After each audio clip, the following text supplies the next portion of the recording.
Hello and welcome to Behind the Lines. I'm Diane Dayton. Today we have a very important show. It's about missing persons here in our area and beyond. And no stranger to our set, Gina Miller. You are an artist, you're a singer-songwriter. Thank you for coming back. Welcome. Thank you for having us. Absolutely. Donna Knebel, you've been with us before too. Yes. You are mother of missing Toni Sharpless, and how many years has it been now? It has been 15 years in August 23rd. Okay.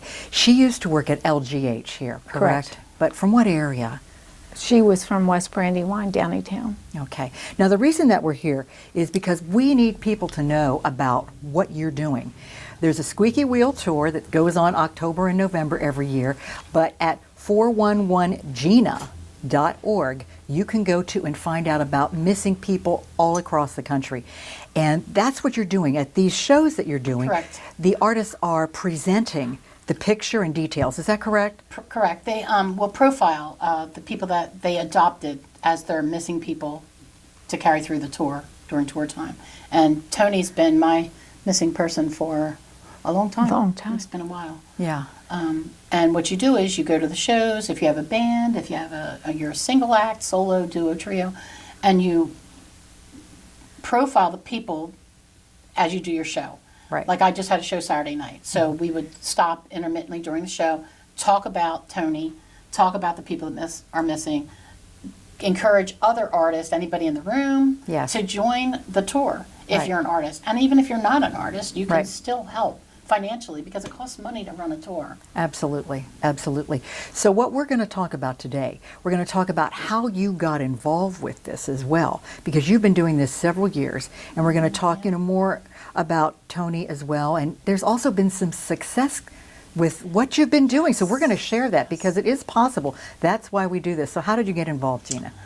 Well, my producer in Nashville many years ago, probably 2008, introduced me to a mentor that jumped on to help us with what we were doing, and it was another project. And then he handpicked people from around the country that were working on causes with their music, writing songs about it, getting out there and working on their cause. When we all got together in Los Angeles, it was called the Music Strategies Group. Janelle was there, and Janelle Rapp is the one that her sister, also named Gina, went missing I don't want to get the date right. She went missing October 17th in 2000. And Janelle was working on a way to keep the missing in the news so they could be found, because Yes. you go missing and you're Yes. on the news for a week and then the audience thinks they were found. They must have been found. Right. Haven't heard anything else about it. Right. So Janelle started this tour, and she had originally created a CD called Look, Listen, and Pass It On. When she passed the CD out, because they didn't have this tour lined up yet, the concert people were asked to look, listen, and pass it on. And there was a young man missing from Indiana. He saw his own face, and he called home, and he was reconciled with his family. Wow. From there, I'm getting chills. Yeah. From there, she knew that she had to pursue this even further and figure out a way of making this like a national tour. Absolutely. And that's what she did. She saw the impact with this. Yes. And just to briefly say what happened with her sister, she was also a musician, correct? Yes, Gina was a musician, and she went missing in Lincoln, Nebraska after doing a show. They found her trunk open, her car open, her guitar, and not a trace. Right. It's been unsolved since 2000. Yeah.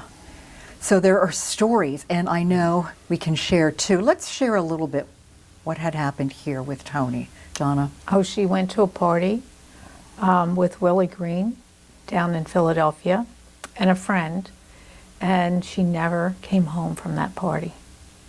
She was at his house and never came home from there. Wow. And you've done so many things through the years. Oh my goodness, yes.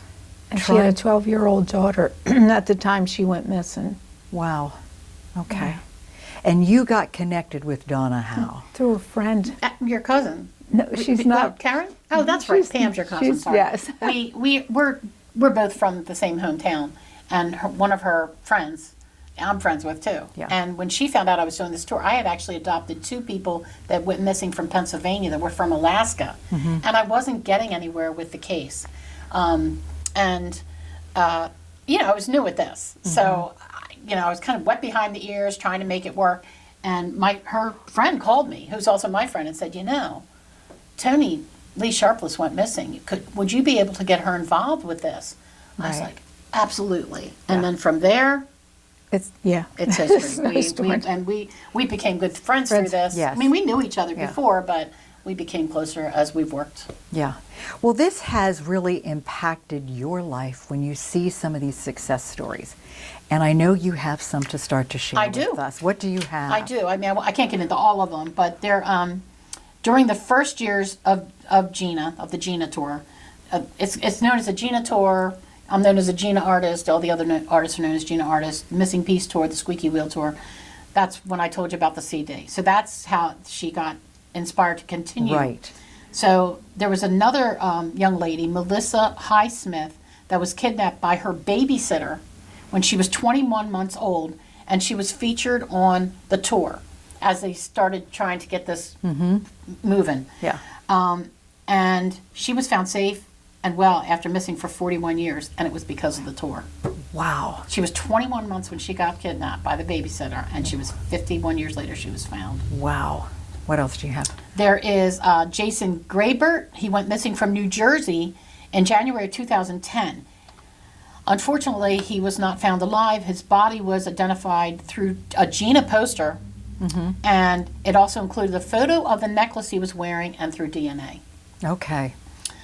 Sharon West went missing from Lincoln, Nebraska. Another one that went missing from Lincoln, Nebraska, was found safe through posters provided by the Gina for Missing Persons Foundation, and she was reunited with her family.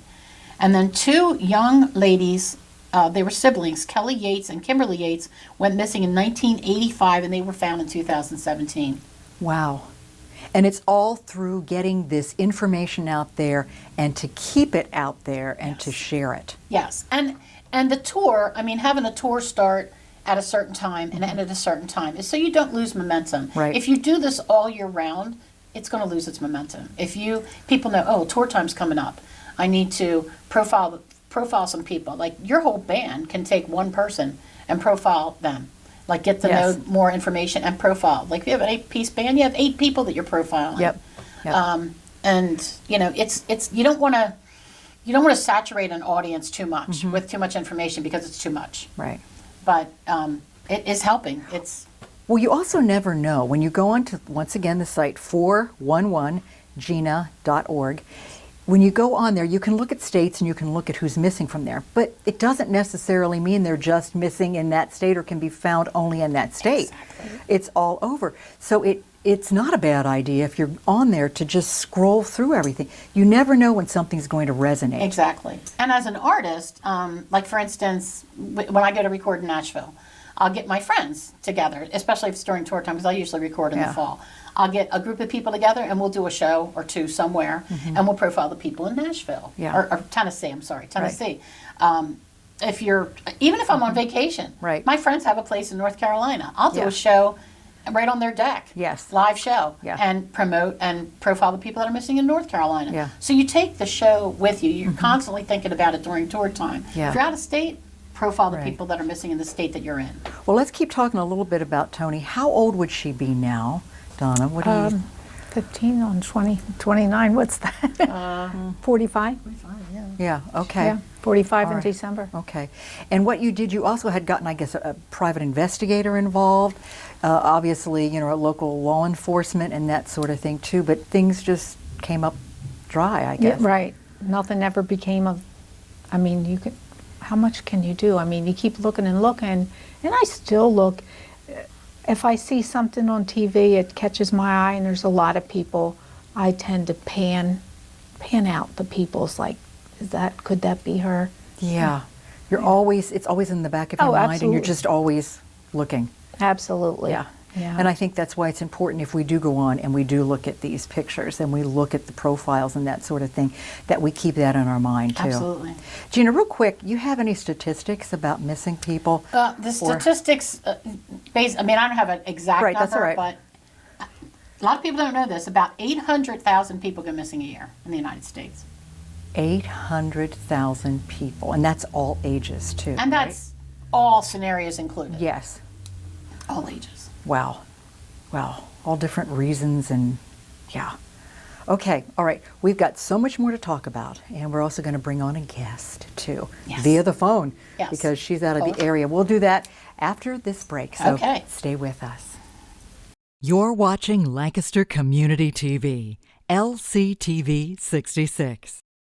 Welcome back to Behind the Lines, and we're talking about missing persons here and around the country. And once again, we're with Gina, we're with Donna, and we've brought on someone on your phone, Gina, and we'd like to introduce her. Her name is Nancy Bird, and her husband, David Bird. 10 years ago, he's a Wall Street Journal reporter. He was missing after leaving his home for a walk, and then sadly, 14 months later, he was found deceased a half a mile from the home. And we are so glad that you're joining us right now, because I know you can give us great insight. You're getting involved with Missing Persons, Squeaky Wheel Tour, and the 411gina.org. Thank you for being with us, Nancy. Sure, thanks for having me. So, Gina, you have this contact with Nancy. Yes. Tell us a little bit more. Okay, well, Nancy actually came into the picture because of Janelle. Because Nancy is doing we're preparing for an event out of state, and Nancy is doing a road trip, and as she's to the place that we're going for the event, and as she's going to the event, she is interviewing people that are missing in different states. So her first stop is Pennsylvania on Saturday, and Janelle asked me to touch base with Nancy, and we've been talking ever since, Right. trying to work it out. Right, so I know that Nancy's involved, and probably in greater ways going forward as well, too. Yeah. Just a quick thought while you're watching here. We were talking about Toni, Sharpless. Here is the phone number in case there's anything that you have that you think may be helpful. Please write this down. So, Nancy, this experience with your husband missing, what did you go through and how was he found? It was really quite unimaginable. My husband was also a liver transplant recipient, and that he had a transplant in 2004, and he cherished that gift of life so much. So when he went for a walk and didn't return, I knew almost immediately that something had gone wrong, because that was completely out of character. When I immediately contacted the police, because he was considered medically, it was a medical issue, because if he didn't have his meds, that would have been bad for him. So the search for him started almost immediately, and it was just a whirlwind of we didn't know what was happening. We were just so distraught, and as I said, it was so out of character for him. And I have to say, the law enforcement in my community and the community at large just was the outpouring of love and help and support was amazing, and honestly continues to this day. And where was this? What area was this in? Where were you living at the time? We're in Morris County, New Jersey. Okay. And we're about 30 miles west of New York City. Okay. And David traveled to New York City every day as a reporter for Dow Jones and the Wall Street Journal. Yeah. I mean, this is unimaginable what you went through, and I can't imagine, because it's just, you never think that this could happen. But in finding him, there was a closure, but obviously not the closure one wanted. Nancy, tell us more. Well, yeah, I mean, he was found, and I am forever grateful for that. I will never know exactly what happened, but I do know where he is now, and he's at peace, and so am I. Yeah. Yeah. Thank you. Gina, what do you want to add? Well, I know, we're all just, It's just so heartbreaking to hear one story after another, because we're involved in this tour. So it's connections. It's connecting us all together, and it's support for each other too. As Absolutely. it's absolute support for the people that have other family members and friends missing, Yeah. to bring all these people together Yeah. through this tour. yeah, Nancy, how long now have you been involved with this, with Squeaky Wheel and missing persons? Well, initially, when my husband was missing, of course, there was, I was connected with Janelle Rapp. She reached out to my law enforcement agency, and that's how I first met her in 2014. And she wanted to feature my husband David in the Squeaky Wheel tour, and she was really a lifeline. She became a lifeline for me because she gave me my voice. It gave me a platform to talk to other people, many in similar situations, with a missing loved one. And Janelle connected me with these other people who understood what I was going through, what my family was going through. And that was so incredibly helpful and supportive. And I knew early on that however I could, I would give back to Janelle specifically, but also to, the cause, the advocacy of helping the missing and their families. Yeah. So, I've been involved since my husband went missing, but this really is the first big event that I'm doing to try and connect with as many families of the missing as I can on a road trip, to the middle of the country. Yeah. Nancy, was there any positive outcome that you were involved with in some way, shape, or form in your time that you've been doing this that you can recall?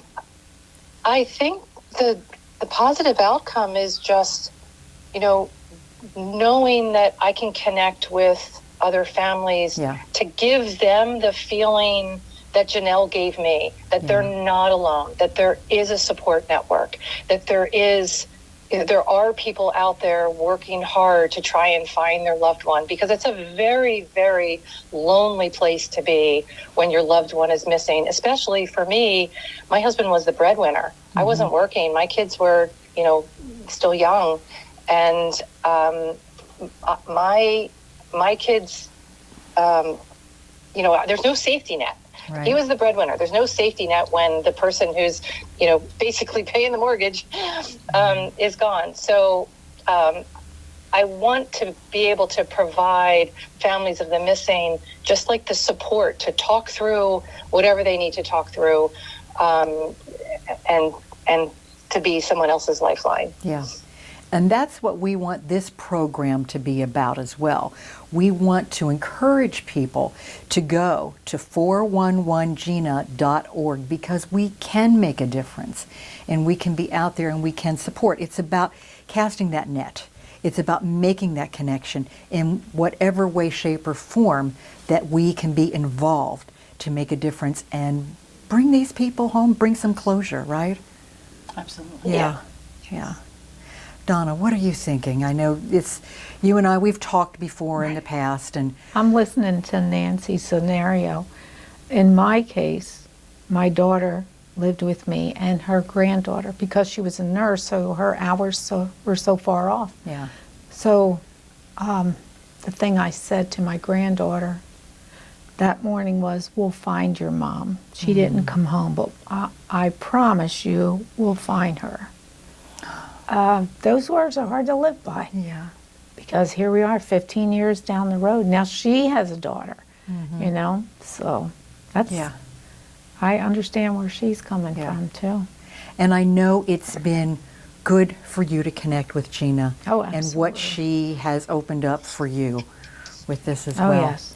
And I remember meeting Janelle, because Janelle's what, in LA, isn't she? She's Or in she- LA, and Yeah, you met us. You followed us to we- Asbury Park. Yeah, we went to Asbury Park in New Jersey and did one of these concerts, the Squeaky Wheel Tour, and I got to interview her there, and she is just amazing what she's doing. She truly, truly is.